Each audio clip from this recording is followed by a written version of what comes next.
berjalan dalam firman-Mu, hatiku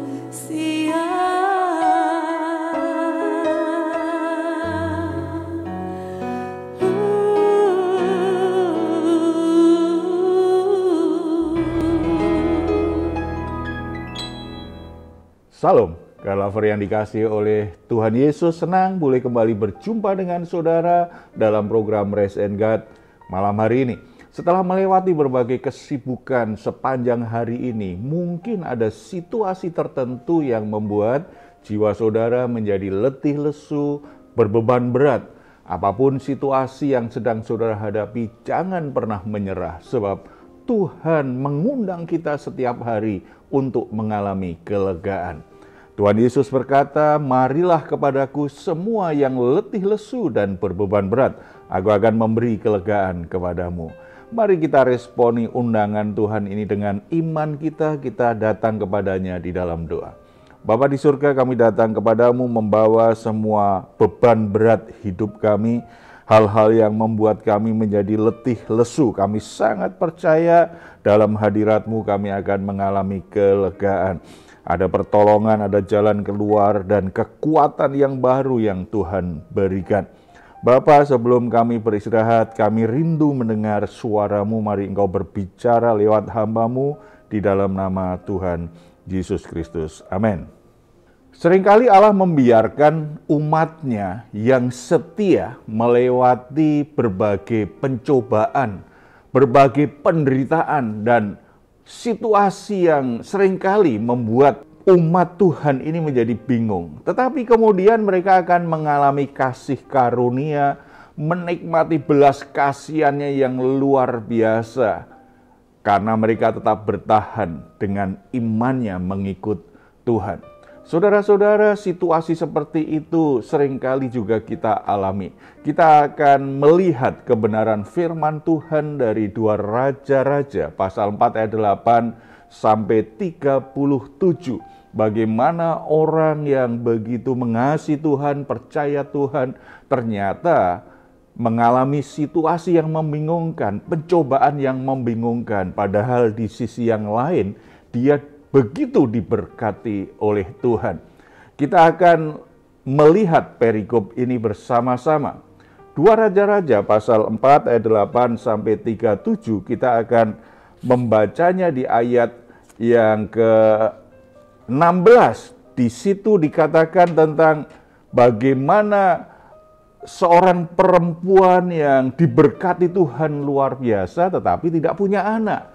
Tetapi kemudian Nabi Allah berkata, "Engkau ini akan menggendong seorang anak laki-laki." Sekalipun perempuan itu memiliki segalanya, tetapi tetap juga ternyata ada yang kurang, yaitu dia tidak punya keturunan. Tentu ini membuat perempuan tersebut bertanya-tanya, "Semua Tuhan berikan kepadaku, Tuhan memberkati aku, tetapi kenapa Tuhan tidak memberikan kepadaku seorang anak?" Hal ini menunjukkan bahwa sebenarnya Allah lah sumber segala anugerah, Allah lah sumber segala berkat, dan Dia sanggup untuk memberikannya, tetapi Dia juga berdaulat untuk menahannya atau bahkan tidak memberikannya. Kalau Tuhan ingin memberikannya, tidak ada sesuatu pun yang sanggup untuk menghalanginya. Memang uang, kekayaan dapat diperoleh dengan kerja keras, tetapi berkat itu hanya datangnya dari Tuhan. Itulah sebabnya jangan hanya sibuk bekerja keras dalam hidup ini. Jangan hanya sibuk lakukan semua aktivitas kita. Sepertinya itulah yang menentukan mati hidup kita, yang menentukan bagaimana kehidupan ini. Kita harus selalu menempatkan diri kita dan memposisikan hidup kita sebagai orang-orang yang beroleh anugerah untuk diberkati Tuhan.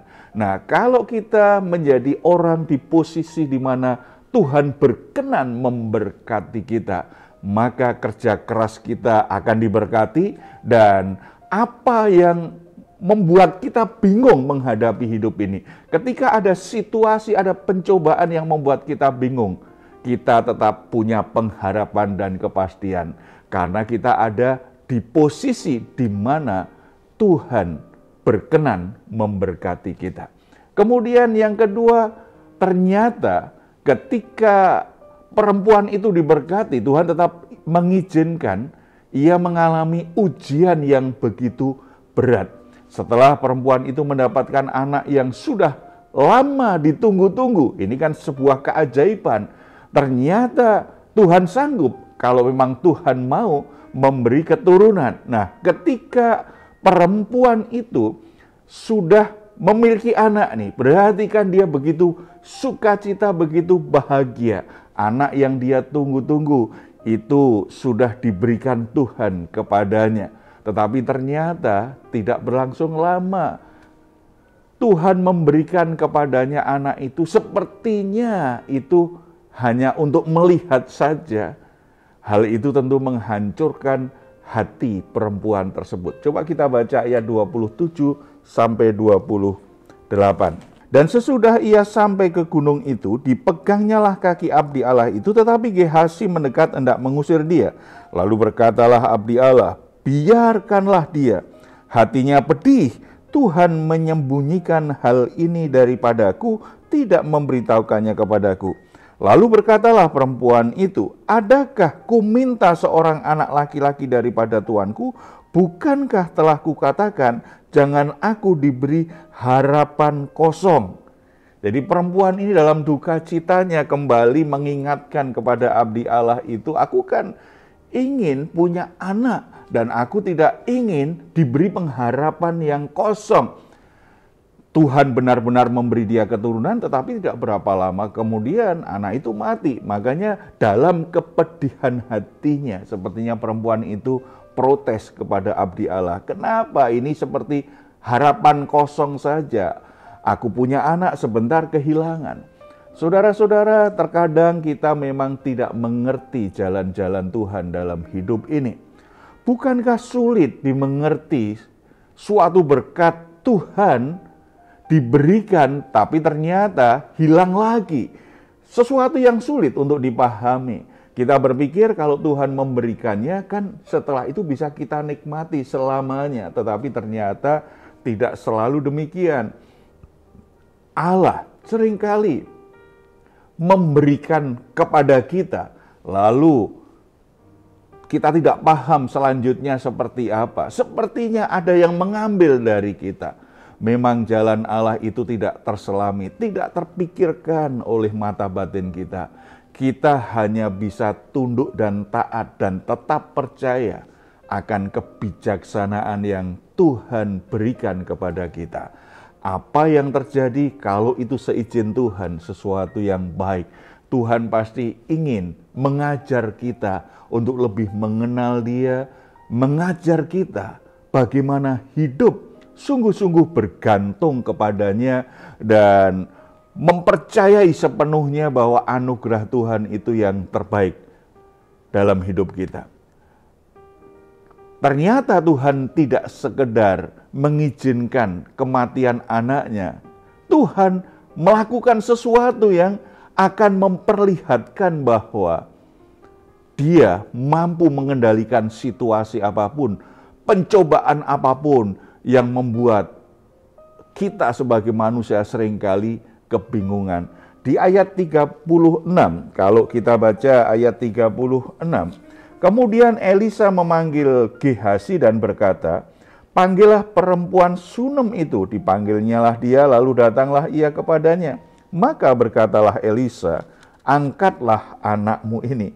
Ternyata anak yang mati tadi kemudian hidup lagi. Tuhan menunjukkan kasih karunia dan kemurahannya. Kuasanya yang tidak terbatas itu ternyata bisa menghidupkan kembali anak perempuan tadi.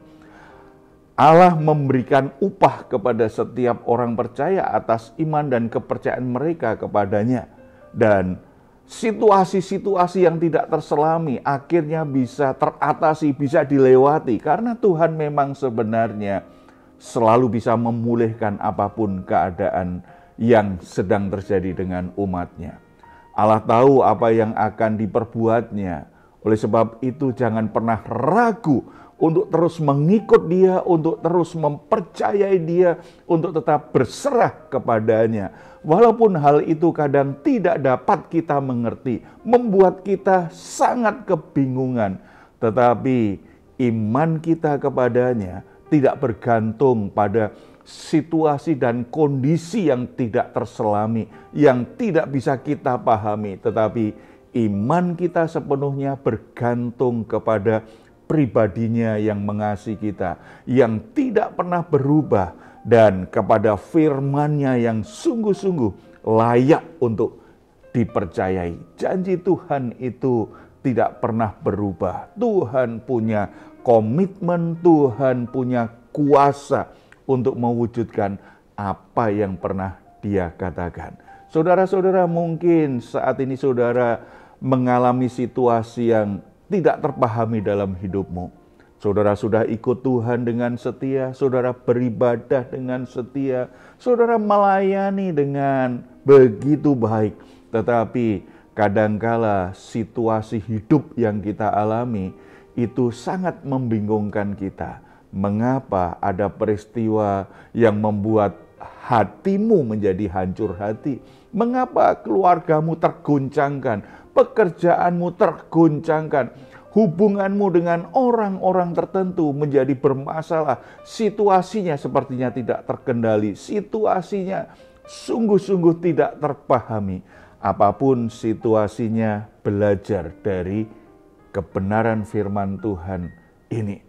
Ketika Tuhan memberkati dan Tuhan sudah menyediakan berkat itu memang untukmu, bisa saja itu sepertinya hilang. Sepertinya ada orang yang merebut dari tangan kita. Tetapi percayalah, Tuhan bisa memulihkan keadaanmu. Tuhan bisa melakukan dengan caranya yang ajaib untuk mendatangkan kebaikan dalam hidupmu. Saudara bisa baca lebih lanjut Roma 8 ayat 28. Allah tetap bekerja dalam segala perkara. Untuk apa? Mendatangkan kebaikan bagi orang-orang yang hidup dalam rencananya, yang mengasihi Dia. Dan tentunya orang itu adalah saudara semua. Biarlah kebaikan Allah itu akhirnya bisa kita nikmati ketika kita diperhadapkan pencobaan-pencobaan yang membingungkan hidup kita. Mari kita bersatu dalam doa. Bapa di surga, kami bersyukur karena anugerah-Mu, kesetiaan-Mu, kuasa-Mu tidak pernah berubah, tidak perlu diragukan. Kadangkala situasinya memang sangat membingungkan. Situasinya tidak terkendali. Tetapi kami sangat bersyukur karena Engkau sanggup mengendalikannya. Engkau sanggup untuk memulihkan keadaan kami. Kalau Tuhan memang ingin memberkati kami, tidak ada satu orang pun yang bisa merebut berkat itu. Walaupun untuk sementara sepertinya ada yang merebutnya. Sepertinya berkat itu lepas dari tangan kami. Tetapi kalau itu memang Tuhan siapkan bagi kami, tidak ada yang akan hilang dari hidup kami. Tuhan pulihkan, Tuhan kembalikan keadaan kami sebagai orang-orang yang diberkati. Hamba-Mu berdoa untuk orang-orang yang sedang kehilangan, yang sedang berduka cita, yang sedang bingung dengan keadaannya. Kiranya kebenaran firman Tuhan ini memerdekakan jiwa mereka sehingga muncul kembali pengharapan iman di dalam hatinya, dan biarlah kuasa-Mu bekerja Bapa untuk memulihkan keadaan anak-anak-Mu, rumah tangga, kesehatan, pekerjaan, ekonomi, pelayanan, segala sesuatu yang saat ini dalam kondisi membingungkan akhirnya dibuat jelas karena Tuhan lakukan sesuatu yang baik dalam hidup anak-anak-Mu semua. Dalam nama Tuhan Yesus kami berdoa. Amin. Jika saat ini saudara atau keluarga sedang mengalami pergumulan dan membutuhkan dukungan doa, di layar saudara ada nomor telepon yang bisa saudara hubungi. Tim doa kami akan mendoakan saudara semua. Silahkan juga kalau saudara ingin memberikan komentar, tuliskan komentar saudara di ruang komentar yang ada di channel Diaspora TV. Baik saudara, sebelum kita berpisah, mari kita memperkatakan bersama-sama Mazmur 4 ayat 8 sampai 9. Engkau telah memberikan sukacita kepadaku lebih banyak daripada mereka ketika mereka kelimpahan gandum dan anggur. Dengan tentram aku mau membaringkan diri lalu segera tidur, sebab hanya Engkaulah ya Tuhan yang membiarkan aku diam dengan aman. Puji Tuhan, selamat beristirahat. Doa saya senantiasa untuk saudara semua, kiranya malam hari ini saudara sungguh-sungguh boleh mengalami rest and God. Tuhan Yesus memberkati kita semuanya. Salam. Hatiku siap